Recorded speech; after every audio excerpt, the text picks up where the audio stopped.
Ocupo mais uma vez esta democrática tribuna para dizer que acompanho com apreensão, e creio que também todos os brasileiros, a estagnação econômica que atinge o nosso país e as suas consequências que ela proporciona, afetando a governabilidade pela falta de confiança dos investidores, como também pelo próprio povo brasileiro em seus governantes. Todos percebemos que o Brasil vive um momento particularmente delicado nas suas relações sociais, agravado pelas dificuldades econômicas do presente. Passado mais de um semestre atuando como senador, representando o estado de Santa Catarina, sinto um misto de frustração, impotência e desesperança. Hoje percebo na prática as enormes dificuldades, os imensos desafios, os obstáculos e as barreiras que temos que enfrentar de um Brasil atrasado e sem esperança. Hoje percebo um Brasil distante dos sonhos republicanos e, sobretudo, de transformar a nação brasileira no país do futuro.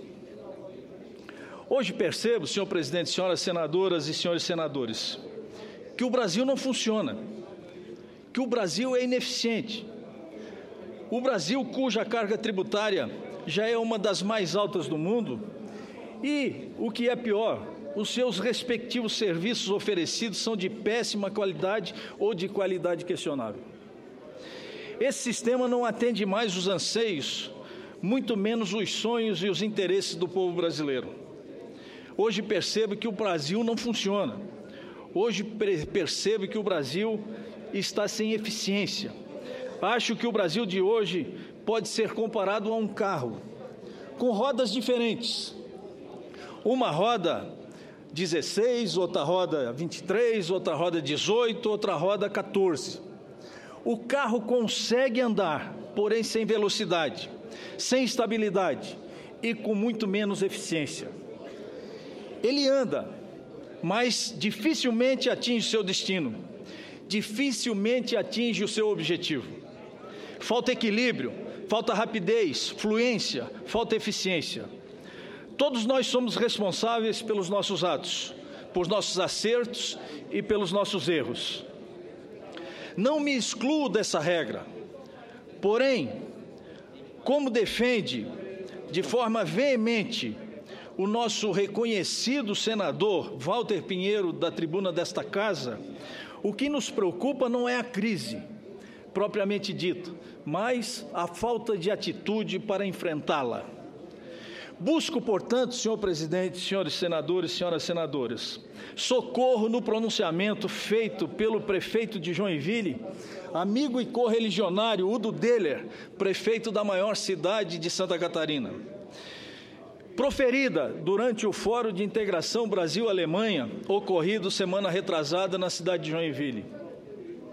Dizia o prefeito, abre aspas, apesar do medo exagerado dos empresários, o Brasil não vai acabar em 2016. A crise é dura, mas vamos superá-la. Outras crises virão e também serão superadas. E o Brasil vai continuar existindo. Pois o Brasil é maior que a crise, já superou outras e vai superar esta também.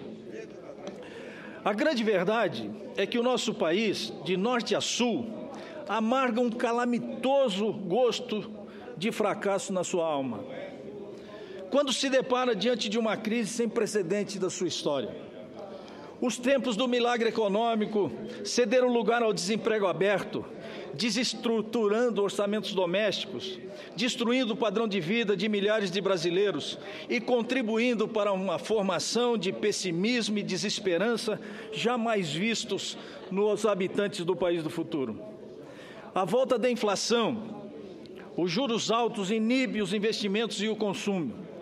As incertezas se ampliam, o dólar vai para as alturas. Dados do IBGE e de analistas econômicos dão conta e atestam um quadro de recessão com voracidade impressionante, nos levando a uma crise sem precedentes.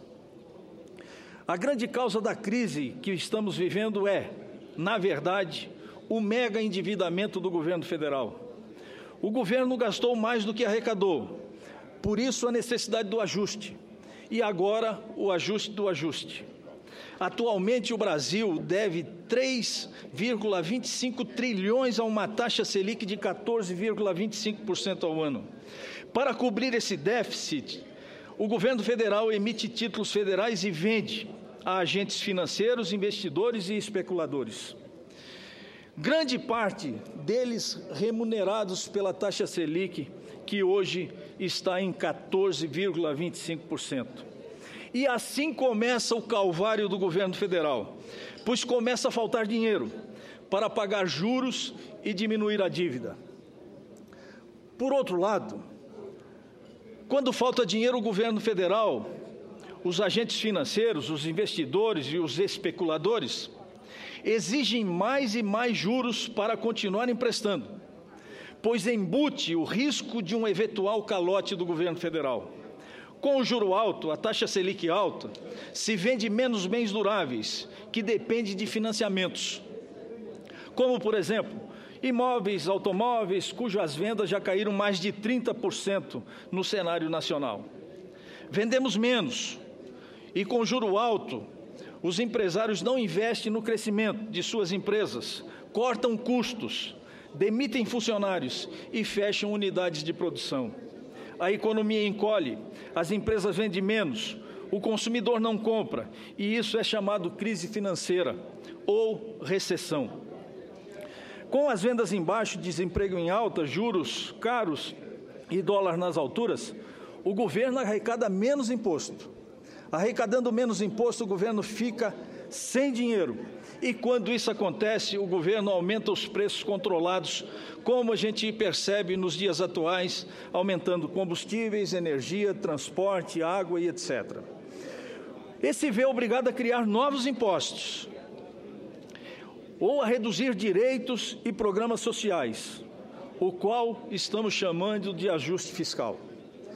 Aliás, recorro a um dos pronunciamentos do então ex-presidente norte-americano Ronald Reagan, quando disse que, se você ou sua empresa gastar mais do que arrecadar, você e sua empresa vão à falência.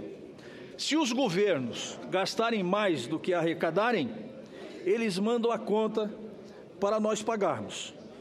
E é o que está acontecendo com o aumento de impostos que nós estamos percebendo no Brasil. Com o aumento dos juros, da carga tributária e dos preços controlados, desvaloriza-se o poder de compra da moeda e amplia-se a base monetária, ou seja, precisamos de mais dinheiro para comprar os mesmos produtos. Ao aumento da base monetária,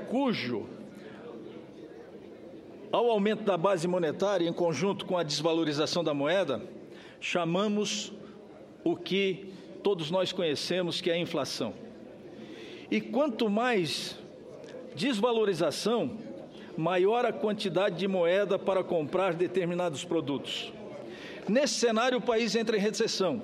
E quando está em recessão, o produto interno bruto, que é a soma de todas as riquezas produzidas pelo país num ano, diminui em relação ao ano anterior. No caso brasileiro, o PIB de 2015 será negativo.